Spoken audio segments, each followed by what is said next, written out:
오늘 읽은 본문의 말씀을 가지고 하나님의 사람 빌립 두 번째 제목으로 말씀을 전하도록 하겠습니다. 오늘도 전도자이자 세례자인 사역자 빌립에 관한 이야기입니다. 빌립은 사도도 아니고 다만 헬라파 유대인으로 예수를 믿은 후 안수를 통하여 교회의 지도자가 된 일곱 사역자 중 한 분인데, 성령과 지혜가 충만해서 제자들 가운데 선택된 사람이었습니다. 성경에 보니까 성령과 지혜가 충만하다 이렇게 두 번 언급한 사람이 있는데, 그분은 스데반 집사였습니다. 스데반이었습니다. 스데반에 대해서는 성령과 지혜가 충만하다 이렇게 직접적으로 언급을 성경에 하였습니다마는, 그 나머지 6분에 대해서는 총체적으로 너희 중에 성령과 지혜가 충만한 사람을 뽑아달라 이렇게 표현을 했지.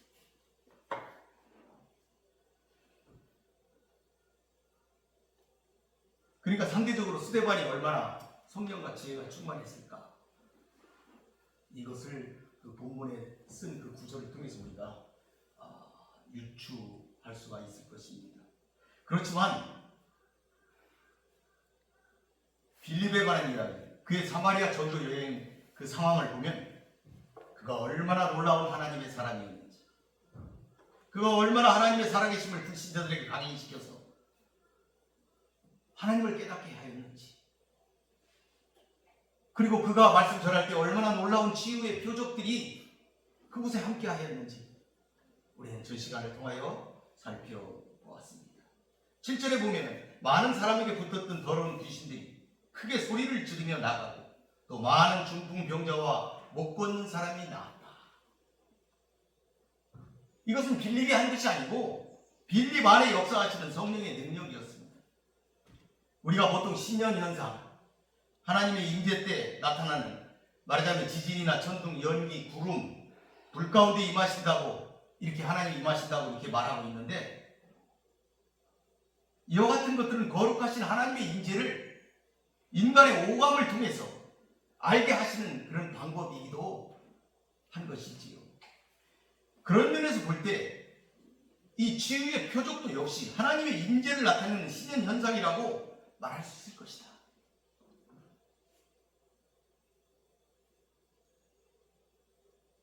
우상에 젖들어 있던 사마리아 사람들이 하나님의 복음을 듣고 그곳에 나타나는 그 놀라운 그와 같은 현상들, 표적들을 보고 그들이 놀랬다. 그리고 빌립에게 세례를 받고 빌립을 따랐다는 것이 전 시간에 우리가 본 성경에 나와 있는 그런 구절이 되겠습니다. 왜 이런 일이 일어나느냐? 하나님이 살아계시기 때문입니다. 우리는 지금도 역사하신 하나님의 능력을 믿어야 할 것입니다. 오늘 본문은 전도자 빌립이 에티오피아 네시에게 복음을 전한 내용입니다.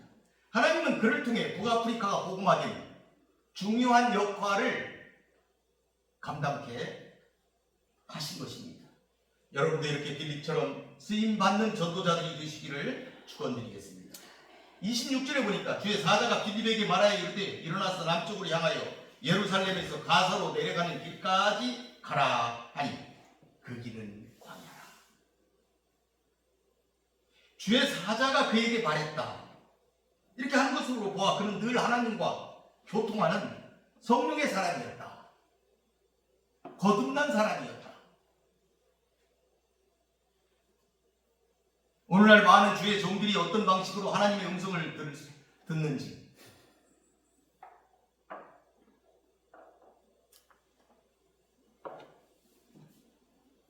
빌립도 주의 사자가 말하였다는데 도대체 주의 사자는 누구였을까?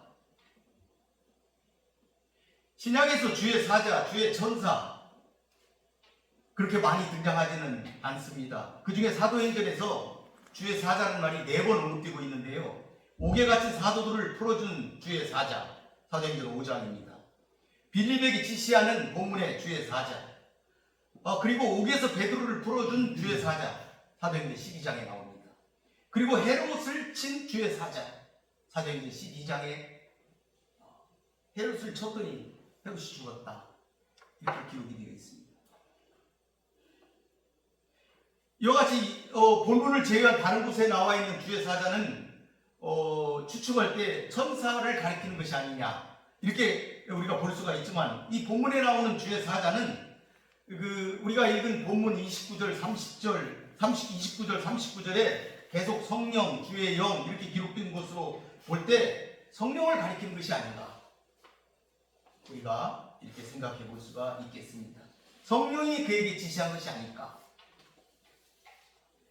그래서 본문에서 주의 사자가 빌립에게 등장한 데는 특별한 선교적인 이유가 있었다 하는 것을 우리는 본문을 다 읽었기 때문에 우리가 알 수가 있는 것이죠. 빌립은 현재 사마리아에서 큰 부흥을 성공적으로 이뤄냈습니다. 그리고 계속해서 더 큰 부흥의 역사도 그곳에서 계속 일으킬 수가 있었습니다. 기대할 수가 있었습니다.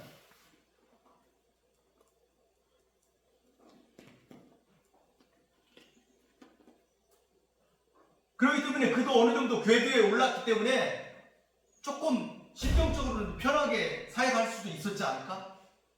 이렇게 생각할 수도 있지만, 본절에서 볼 수 있듯이 그런 사마리아를 떠나 광야, 버려진 곳이라 일컬어지는 땅으로 보내지며 복음을 증거하도록 빌립은 부름을 받았습니다. 이러한 일을 통하여 우리가 생각해 볼 때 하나님의 생각은 인간의 생각과 다르다, 같지 않다 하는 것을 우리는 알 수가 있습니다. 하나님의 생각이 어떤지 우리는 다 헤아릴 수가 없다. 하나님이 다음 시간에 어떻게 할지 우리는 아무도 그것을 모른다, 이런 것이죠.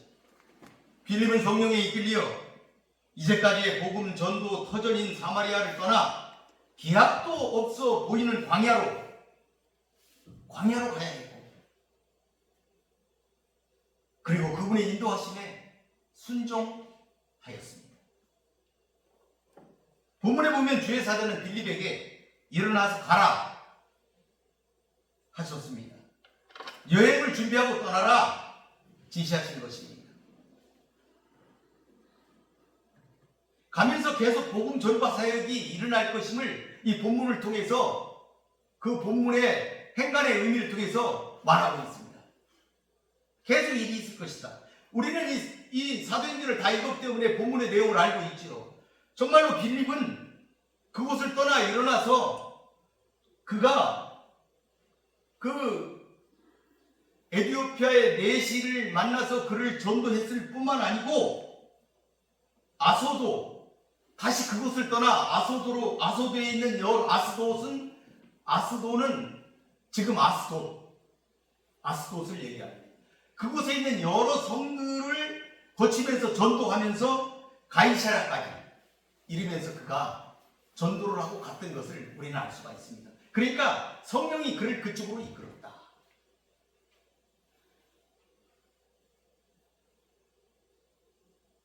그러니까 이때 빌립에게 일어나서 가라 하실 때 그 여정이 있었던 것이죠.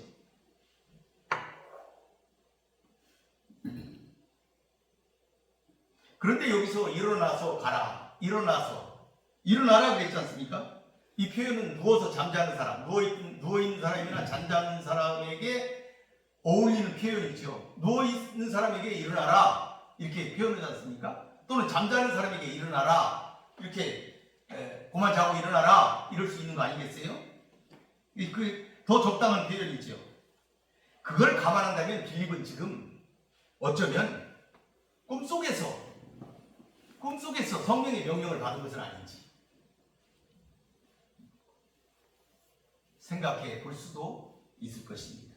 왜냐하면 하나님은 꿈을 통해서도 지시하시기 때문입니다. 주의 사자는 빌립의 행동에 대해서 아주 구체적으로 지시해주고 있습니다. 방패여 사람이 살지 않는 그런 곳까지 가라, 이렇게 지금 말씀하고 계시는 것입니다. 27절, 28절에 보니까 일어나 가서 보니 에디오피아 사람 곧 에디오피아 여왕 간다게의 모든 국고를 맡은 관리인 네시가 예배하러 예루살렘에 왔다가 돌아가는데 수레를 타고 선지자 이사야의 글을 읽더라. 본문에 보니까 빌립이 주의 사제의 명령에 지체 없이 일어났습니다. 그리고 주저하지 않고 즉각 순종해서 그곳으로 갔다. 이렇게 말하고 있지요. 그러니까 빌립은 사마리아에서의 성공적인 복음 사역, 거기에 더 이상 미련을 갖고 있지 않았다 이 말이죠. 전혀 관계없는 사람처럼 일어나서 떠났다 하는 것을 본문을 통해서 알 수가 있습니다. 참으로 신실한 종이었다. 누가복음 17장에 보니까 이와 같이 너희도 명령받은 것을 다 행한 후에 이르기를 우리는 무익한 종이라 우리가 하여야 할 일을 한 것뿐이라 할지니라.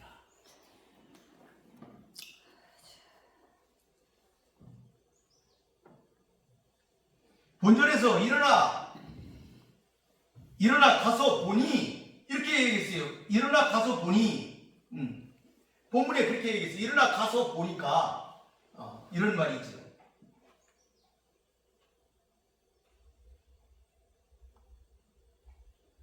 근데 우리 성경 내가 이제 가끔 이 얘기하는데 우리 번역이 이 감탄사 이두 헬라어 이두가 보라 이런 말인데 우리 성경에 그런 건 많이 나오잖아요. 보라 처녀가 잉태하여 뭐 이런 얘기도 있고 이 감탄사 이두가 여기도 나오는데 우리 성경 번역하신 선배들이 이런 어떤 그런 상황을 충분하게 표현해 놓지는 않으신 것 같아요. 이 본문은 그러니까 어떻게 번역이 돼야 되냐면 일어나 갔더니 보라 에디오파 사람 그 사람이 있더라. 일어나 갔더니 보라 깜짝 놀랐다 이거죠. 갔더니 사람이 있더라 이 말이에요. 그걸 지금 쓴 거예요. 근데 우리 성경에서는 그냥 일어나 가서 보니 그냥 이렇게 했는데 일어나 갔더니 보라 에디오피아 사람 곧 에디오피아 여왕 간다게의 모든 국고를 맡은 관리인 네시가 거기 있더라. 그것도 선지자 이사야의 글을 읽고 있더라. 이런 표현입니다. 놀랐다는 얘기죠.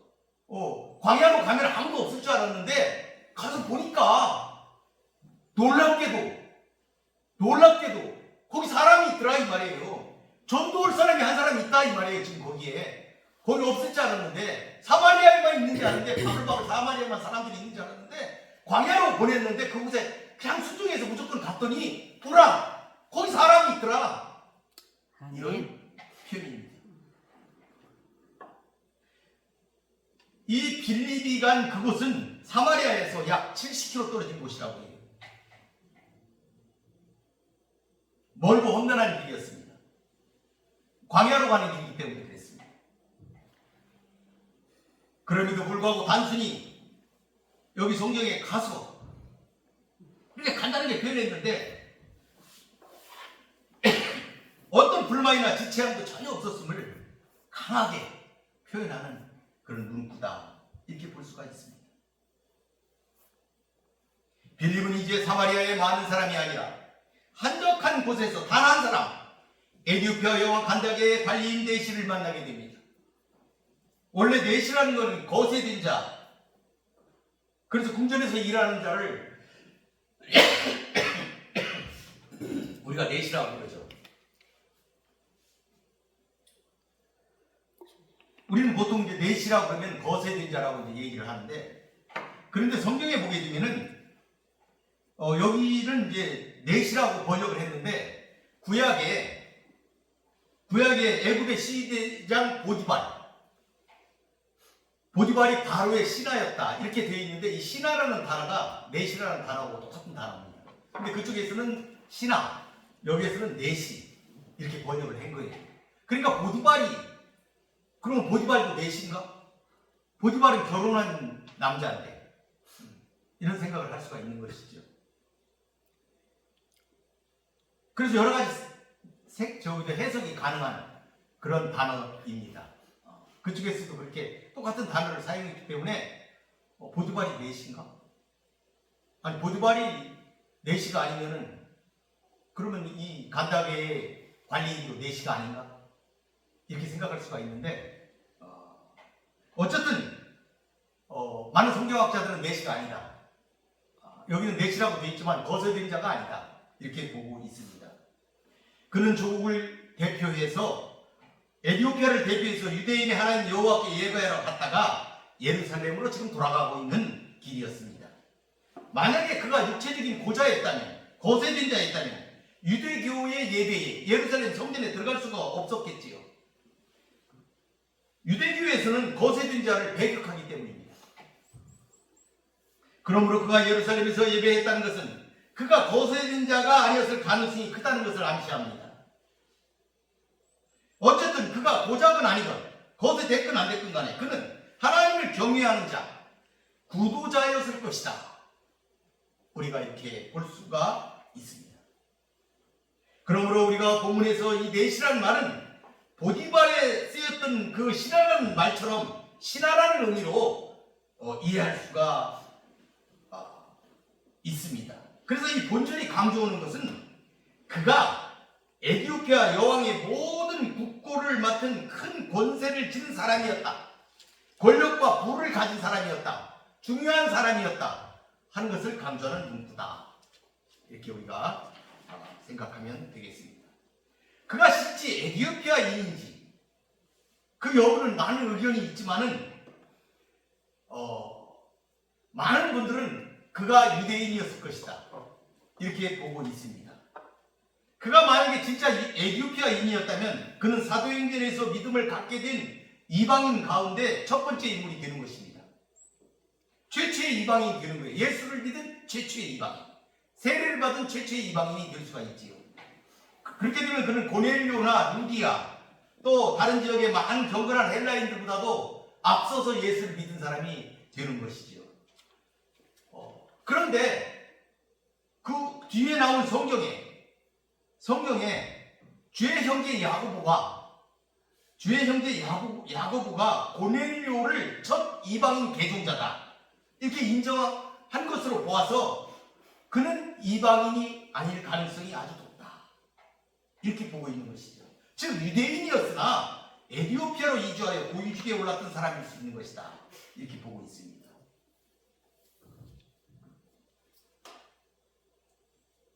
이는 사도행전 10장에서 로마 군대 백부장 고넬료를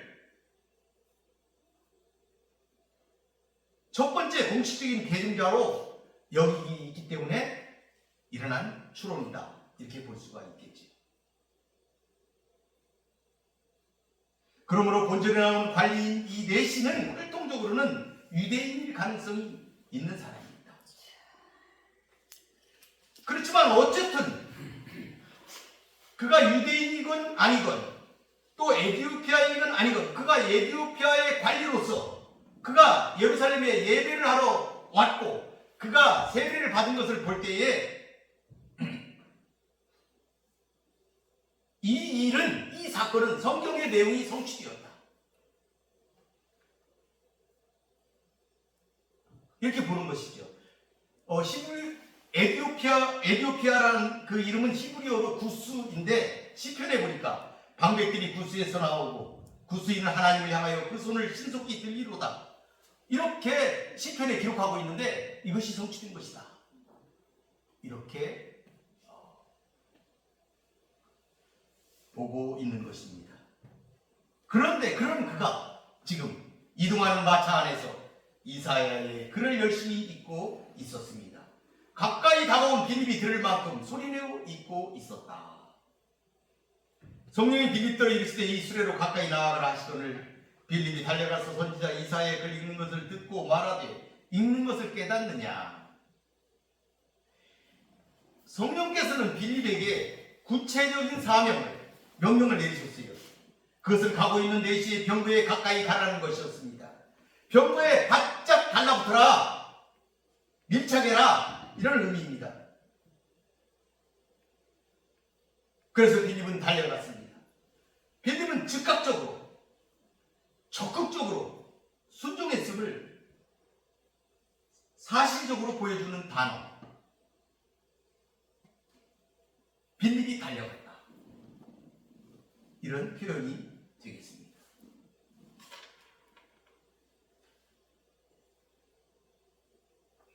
이 정도 순종해야 빌립같이 쓰임받는 큰 은혜를 받는 것이 아닌가 하는 생각이 들기도 합니다. 갈라디아서에 보니까 빌립의 고백 같은 구절이 있어요. 내가 그리스도와 함께 십자가에 못 박혔나니 그런즉 이제는 내가 사는 것이 아니요 오직 내 안에 그리스도께서 사시는 것이다. 사도 바울의 고백이지. 그는 정말 새로운 삶을 사는 자였습니다. 여러분도 이렇게 순종하는 제자들이 되시기를 축원드리겠습니다. 당시 고위 관리했던 에티오피아 내시의 주변에는 경호하는 사람들이 있었을 것입니다.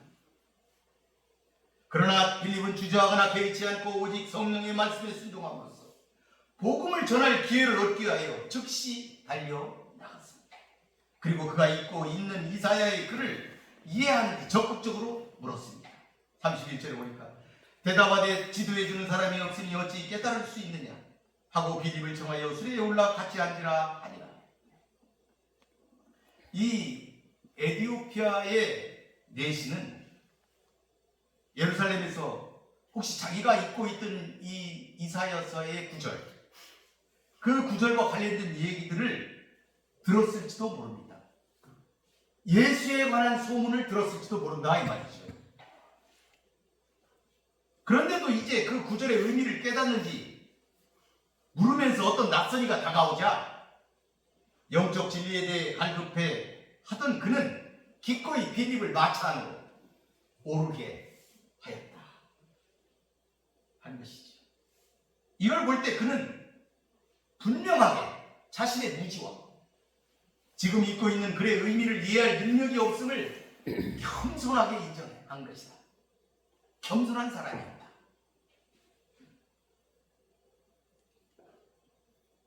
그의 자존심이나 수치가 전혀 걸림돌이 되지 않았다.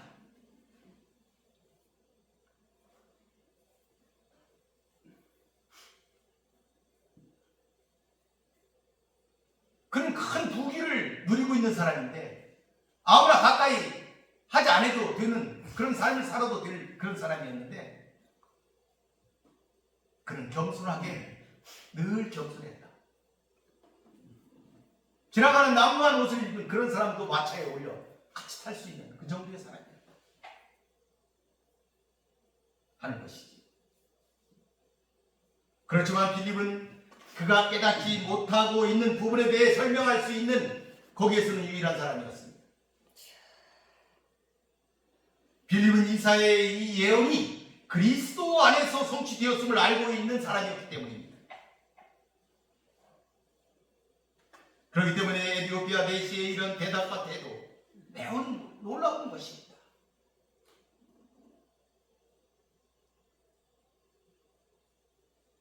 자기의 지위가 있으니까 낯선 사람에 대해서 거리낌이 있을 법도 한데 그는 겸허한 마음으로 말씀을 들을 준비가 충분히 되어 있었다. 준비되어 있는 사람이었다. 겸손한 자에게 은혜가 임하는 진리를 깨닫게 해주는 대목이 아닐 수가 없습니다.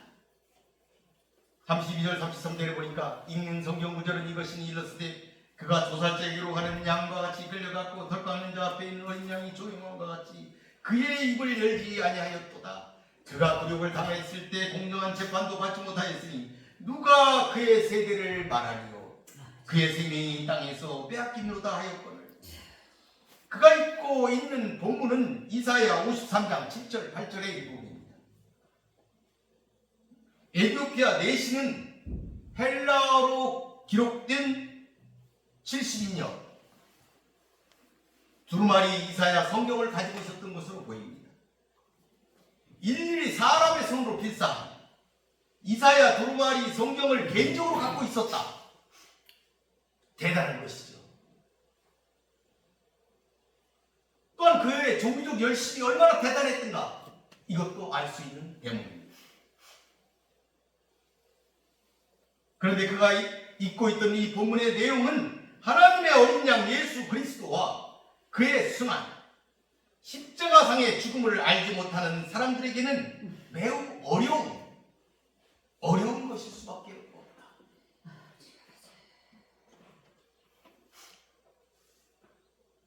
에티오피아 내시 역시 아직 복음에 대해 듣지 못한 터라 여기에서 가리키는 대상이 누구인지 잘 모르고 있었습니다. 오늘 이 본문은 구약에 나타난 대표적인 메시아의 예언입니다. 성육신을 하신 예수님의 삶과 죽음을 통하여 다 이루어졌습니다. 당시 에티오피아 내시나 율법주의에 젖어있던 유대인들은 이 의미를 이해하지 못하였지만 이미 성령 충만을 받고 계속해서 성령의 인도하심을 받고 있는 빌립은 이 예언된 사건들의 의미를 완전하게 이해하고 있었던 것입니다. 누가 그 세대를 말합니까? 누가 그 세대를 말합니까? 예수님은 그렇게 죽으셨는데 당시 시대 사람들은 예수가 죽는 것을 보면서도 그가 억울하게 생명을 빼앗긴다고 생각하지 않았다는 뜻입니다. 예수님은 분명 수치와 모욕 가운데서 불의한 재판을 받았으며 더구나 공정한 변호도 받지 못했고 불의한 재판장에 의해 죽어갔음에도 예수 시대의 사람들 대부분은 그 재판이 옳은 줄로 알고 예수는 당연히 자기 죄로 인해 죽은 인물이다 이렇게 여겼다는 내용입니다.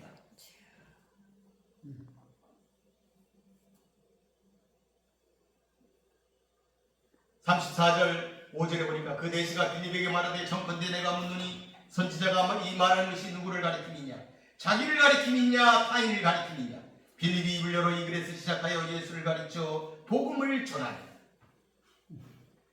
이 에티오피아 내시는 구약의 메시아 예언의 가장 심오하고도 본질적인 부분을 지금 잊고 있었던 거예요.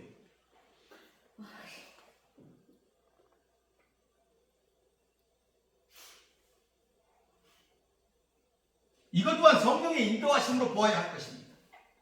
이사야 53장의 고난받는 종의 기사는 그 내용의 비장함 때문에 관심의 대상이 되었을 것이고 사람들에 의해서 매우 자주 익혔을 것이다. 이렇게 볼 수가 있지요. 그런데 예수님의 모든 지상 사역과 그의 대속적인 그 죽음은 바로 이 이사야 53장 내용과 다 일치되었음에도 불구하고 성령의 조명이 없이는 그 당시 사람들이 이 부분에 등장하는 자가 바로 메시아라는 사실을 이해하기 힘들었다. 들어도 깨닫지 못했다. 보아도 보지 못했다. 하는 말씀인 것이죠. 반면 복음을 받아들인 초대교회의 성도들 그들은 분명히 그 예언을 분명하게 받아들였을 것입니다. 지금 빌립을 보아서 우리가 알 수 있는 것이죠. 본문 어디에도 이 부분에 대해서 해석이나 설명이 뚜렷이 기록된 데가 없어요. 그럼에도 불구하고 따로 기록을 할 필요가 없을 정도로 초대교회가 이런 진리에 대해서 이미 다 모두 다 알고 있었다 하는 것을 우리가 이 말씀, 행간의 의미를 통해서 우리가 유추할 수가 있다 하는 것이죠.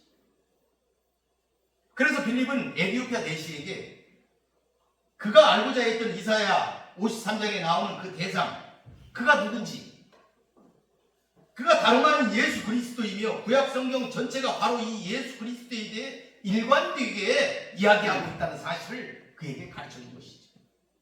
그리고 그것을 근거로 해서 예수가 바로 하나님이 보내신 메시아임을 차근차근하게 그에게 설명을 하였을 것입니다.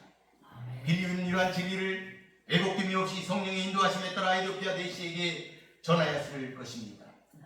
빌립으로부터 감명 깊게 복음을 듣고 마음속에 받아들인 에티오피아 내시는 물을 만나자 크게 기뻐하였고 마침내 세례받기를 자청하였습니다. 빌립이 내려가 그에게 세례를 베풀었습니다. 그리고 빌립은 다시 주의 영에 이끌려 어디론가 가며 복음을 전하고 아소도를 거쳐 가이사랴에 이르렀다고 다음 성경 구절들은 기록하고 있습니다. 성도 여러분, 이런 빌립 같은 살아있는 신앙인이 되고 싶지 않으십니까? 이 이야기가 초대교회의 특수한 여건에서 일어난 특별한 이야기라고 하지 마십시오. 지금도 하나님의 사람에게 일어나는 사건입니다.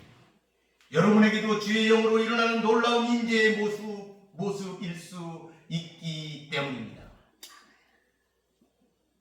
초대교회 집사이자 전도자로서 복음 전파의 개척자적인 역할을 감당했던 빌립의 이러한 열정적인 전도 사역을 이후에 사도 요한과 베드로 그리고 바울과 같은 많은 제자들에게 본격적인 복음 전파 사역의 토대를 만들어 주었다. 이렇게 할 수 있을 것입니다. 말씀을 마무리하겠습니다.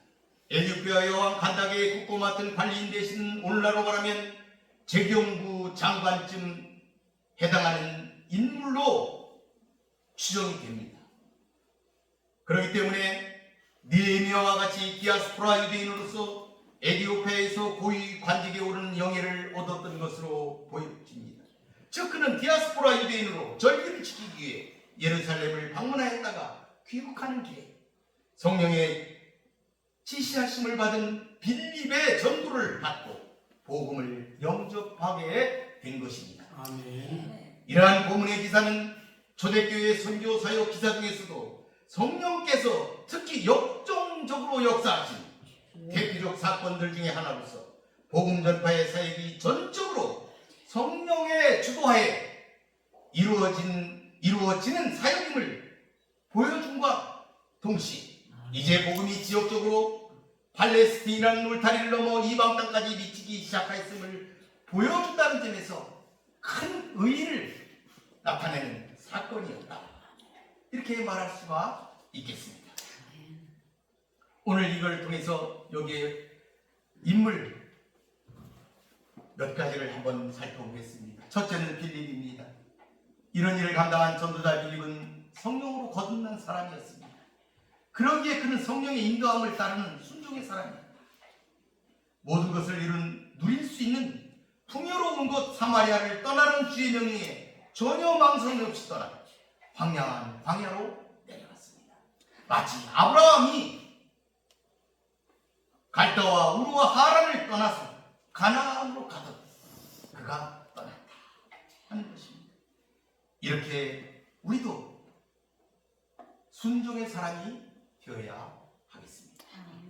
둘째는 관리인 내시입니다. 하나님은 황량하여 아무것도 없는 광야에 겸손한 신앙인을 준비하셨습니다. 그는 높은 지위의 권력을 가졌지만 진리에 갈급한 겸손한 자였습니다. 그러기에 하나님의 사람 빌립을 만나는 축복을 가질 수가 있었던 것입니다. 빌립을 자기의 병거에 태운 것입니다.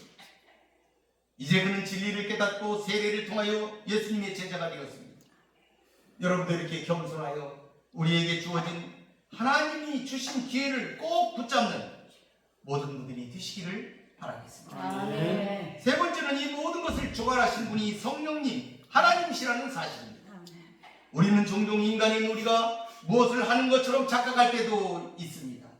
그렇지만 우리는 도구일 뿐입니다. 우리가 아니면 다른 누구를 통해서 하나님은 반드시 그 일을 이루십니다. 하나님은 하나님의 시간에 하나님의 방법으로 하나님의 사람을 통하여 일하십니다.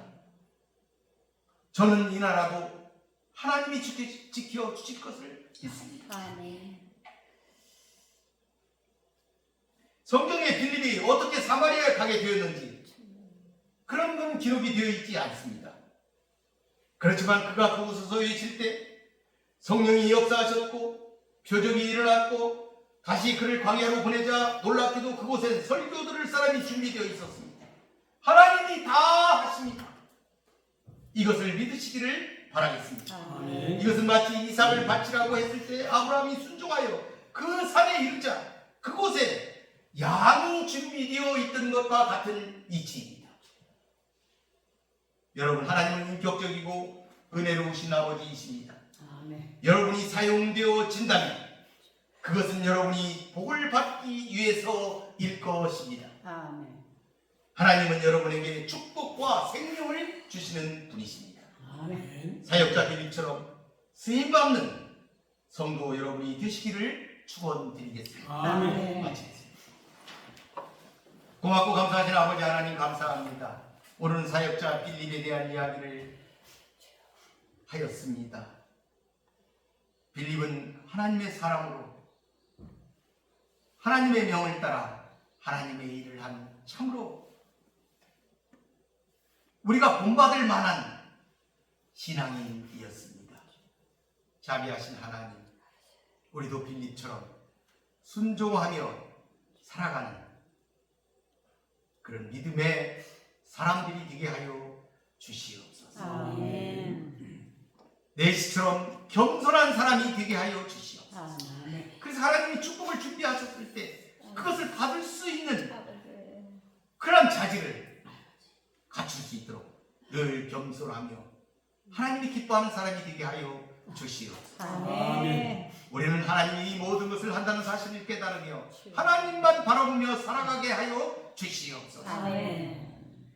하나님만이 대주제이심을 우리가 믿고 아멘.